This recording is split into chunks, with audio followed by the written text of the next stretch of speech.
Hey, how's it going, everybody? Lee here, and you're watching the Tall Tesla Guy.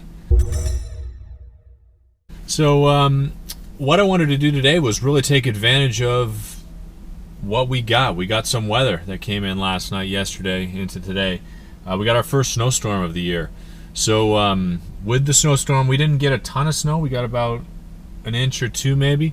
It gave us some slick driving conditions a little bit this morning, so I really wanted to test the car out to see, kind of what our Tesla would do in kind of inclement weather a little bit. So we're gonna go kind of jump down that road a little bit. I'll tell you what happened. I'll tell you what I experienced with it. Maybe some winter driving tips, and we'll kind of go from there. So if it's your first time here, really think about subscribing.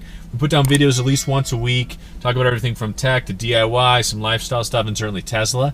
And if you are we have a lot of fun too. So if you're a returning subscriber, thank you so much for visiting. Thank you so much for watching the videos. Really appreciate the support. Couldn't have done it without you. Can't wait to see where we go from here. So we're going to kind of jump into it a little bit. So as you guys know, we have a 2020 Tesla Model Y. We have the dual motor all-wheel drive edition, which really you're only going to get the all-wheel drive edition. All they have is the all-wheel drive long range and then the performance. We did not get the performance. We'll try to get that out there, but we did get the long range. So in the future, they're talking about launching a rear-wheel drive version that's going to be a little bit cheaper, but they kind of scratched that on the table and just kind of stuck with the all-wheel drive version. And then on top of that, talking about giving different classes of the vehicle being dual or single motor, being short range, standard range, rear-wheel drive, all-wheel drive, that sort of thing. But it sounds like as moving forward that they're really just going for the all-wheel drive and then the performance. All-wheel drive long range, that is, and then the performance. I'm not sure as though he's going to go back on that and change it around, though we've seen crazier things from him, so who knows? And by him, I mean Elon, of course. So there's so many things that the car has to, kind of protect you while you're driving, from lane assist to adaptive cruise control to preventing you from hitting things, that sort of thing, which is kind of nice. It's got a traction control system in it. If you start to slide back and forth, it'll pull power from wheels that are sliding, put them to wheels that aren't sliding, stuff like that, which is super nice. And we did have the opportunity this morning to use some of that as I was driving around. Now, this is before everything kind of melted. We had the advantage of the ground being really warm before the storm came, so it didn't really stick to the ground as far as the road goes. Now, it's all over the lawn, certainly, all over the trees, but it didn't stay very long on the ground, or I should say on the driveways, on the streets, highways, stuff like that, which is kind of nice. I am from Maine originally, so I'm used to driving in the snow, but I do appreciate when I don't have to, so I'm definitely excited and happy about that. But I will say, though, the traction control system did come into play a little bit. It was swerving, and it would catch me, skidding, that kind of thing. The alerts would pop up on the screen, tell me what was happening, tell me, what any corrective measures I needed to take, that sort of thing. I did try out enhanced autopilot, I did try out the autopilot. We don't have the enhanced autopilot or the full self-driving, but we do have the regular autopilot. So I did test that out a little bit to see how it kept me in the lanes, how it handled some of the driving within the neighborhood, stuff like that. It did great. My stopping distance was good. I also wasn't driving very fast. It's keeping my speed down, certainly in the areas where I knew it was slushy, so that I prevented myself from skidding through intersections or anything like that. But the car did everything it could to try to stop if I was skidding at all, which was super nice. I did notice with the cooler weather that my tire pressure monitor system did kick on.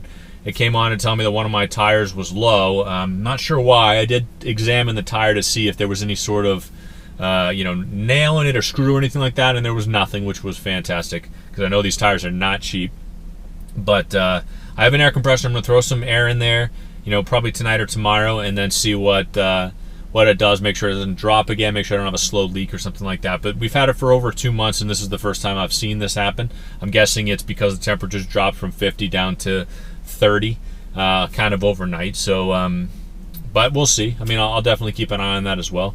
And then in general, I wanted to talk about the range. So when we first or coming into last night, I did charge our car up to 80%. That's the highest that we always go.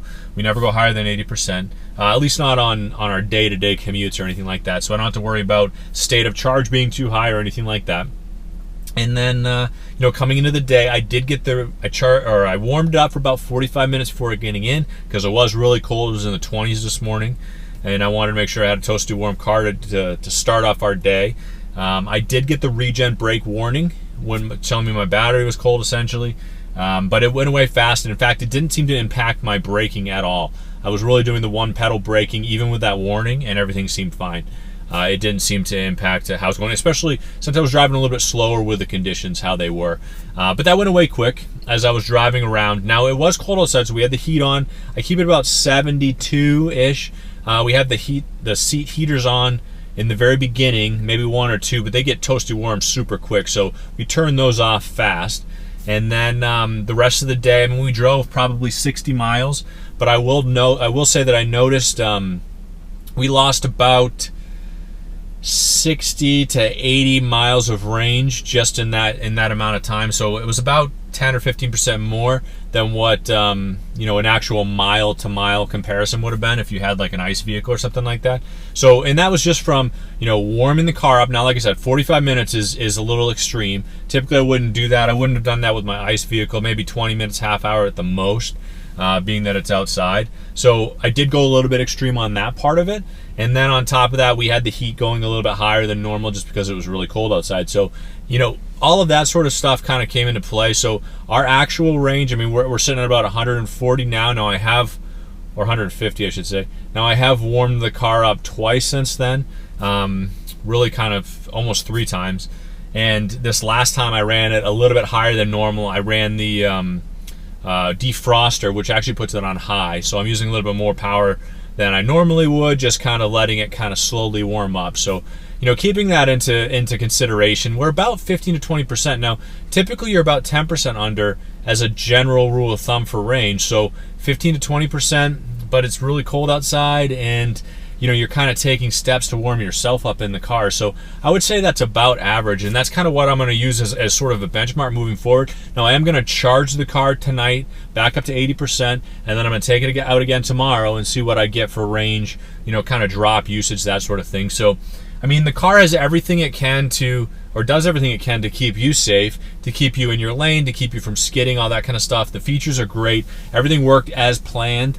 And then obviously you're putting your effort into driving safer because of the road conditions. So that kind of teamed up with the safety features that come with the car already is kind of a super nice combination of the two. It really helped out a lot. I was excited at how it was. Our other vehicle is a front-wheel drive vehicle, which is fine, but it was nice to kind of go back to the all-wheel drive and see how it went from there. So I hope you guys have a fantastic day. Stay safe out there. Appreciate you guys watching.